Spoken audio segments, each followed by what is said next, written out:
All right, welcome everybody. Today we're going to get into some juicy IFR cross-country questions on the instrument knowledge test. So getting right into it, first one here says, what is the highest altitude that is usable for an IFR flight on the Victor 16 from the BGS Vortac, the ABI Vortac. So this is the Victor 16 right here. So if you're traveling along this Victor Airway IFR, you can use that for like flight planning purposes. This whole question is flight planning purposes, but fly would give you, right? But for flight planning purposes, it should say that. What would you want to file for this? And this figure on the test, you're gonna get like whatever figure number this is. You don't even have to open this figure because this is straight up just a memory problem. You have to know that the max altitude Victor Airways go up to is 17,999 MSL, right? So knowing that, we know that it's not going to be, okay? And then okay, so our two things are 17,000 and 6,500. But since this is an IFR problem, we're going to think, okay, what are the IFR cruising altitudes in CFR 91 179? That would be, magnetic heading 0 to 180 degrees, also known as flying east.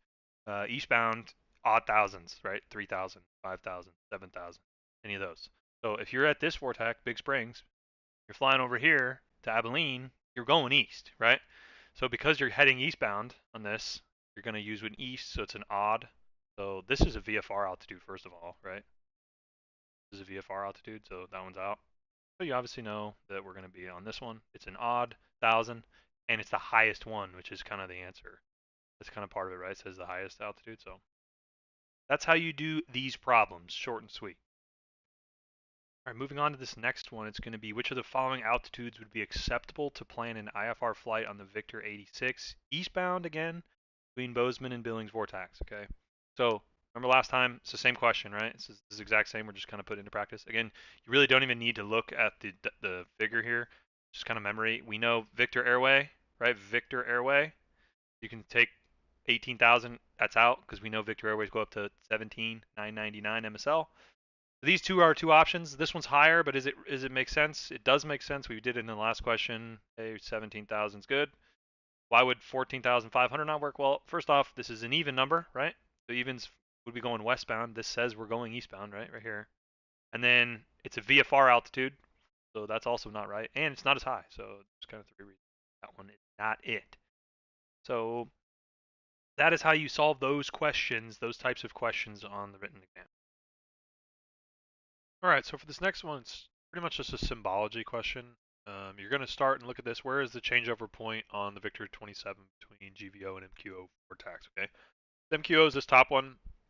GVO is down here. Okay, so the airway is this one. Okay, Victor 27.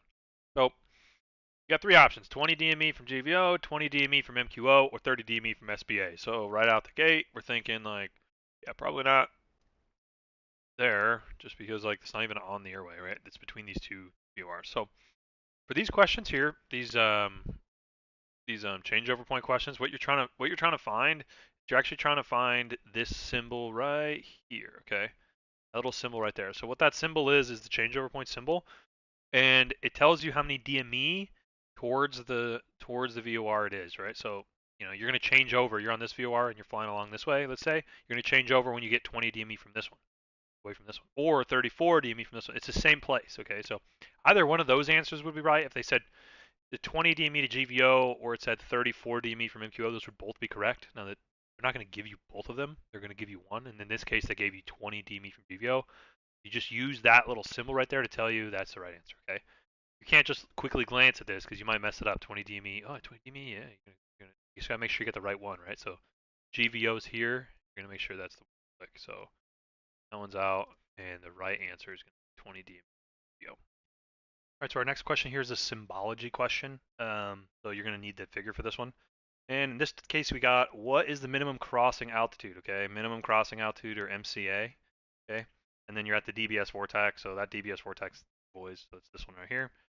And for this one, it's important to look at the whole question because you need to find like this little snippet of information here that they throw in northbound, might say eastbound, westbound, southwest, whatever. You got to find that, okay? Because that's going to give you the answer.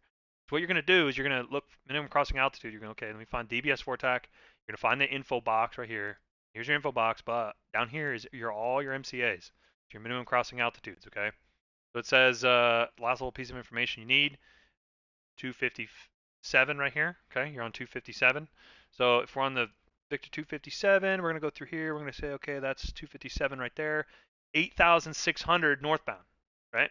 8,600 feet if you're going northbound on this VOR. You just follow the box. The box tells you the answer, okay? So there's that.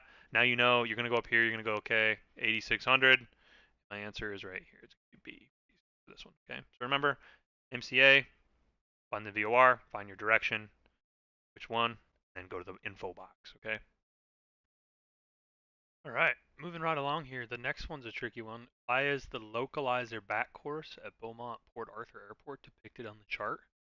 So you can see the back course depicted right here. It says back course, and this is the back course, this little flag looking thing. So the reason that they depict these on a chart, right? So the back course is not aligned with the runway. No, the back course is aligned with the runway, but that doesn't mean anything here. Back course has a glide slope. No. Back course has an additional navigation function. So this is another one of those, like, you just kind of have to know this. Like, that's the right answer. The reason it's the right answer is because this is a chart. It's a navigational chart, right? So, like, they put stuff on the chart that's for navigation purposes. They're not trying to tell you anything about the approach. They're not trying to tell you anything about the localizer. They're just trying to tell you, if you go to Marsa here, like if you're on this, let's say you're on Victor 70, and you're wanting to know, hey, am I at Marsa? Am I at Marsa? Well, the answer is, I don't know. Are you 296 degrees off this VOR? If you are, off this, sorry, not VOR, this ILS back course, if you are, then you're exactly right here at Marsa, which is, 15 DMEs, right? So unless you're, like, off the course, but as long as you're on the course here, meaning you're on this actual course right here on this Victor Airway, if you're on this, then you'll be, as soon as you see 296, that's how you know it's triangulating your position. It tells you, hey, I'm at Marsa, so that means it's a navigation function. Okay, cool. All right, and to finish this video up, we're going to finish up with just a quick another IFR charting question. So you're looking at these charts, and obviously if it specifies on the chart, just go with that. But if it doesn't specify on the chart, what's the minimum in route altitude along a jet route? Okay, so the key here for this one is going to be jet route.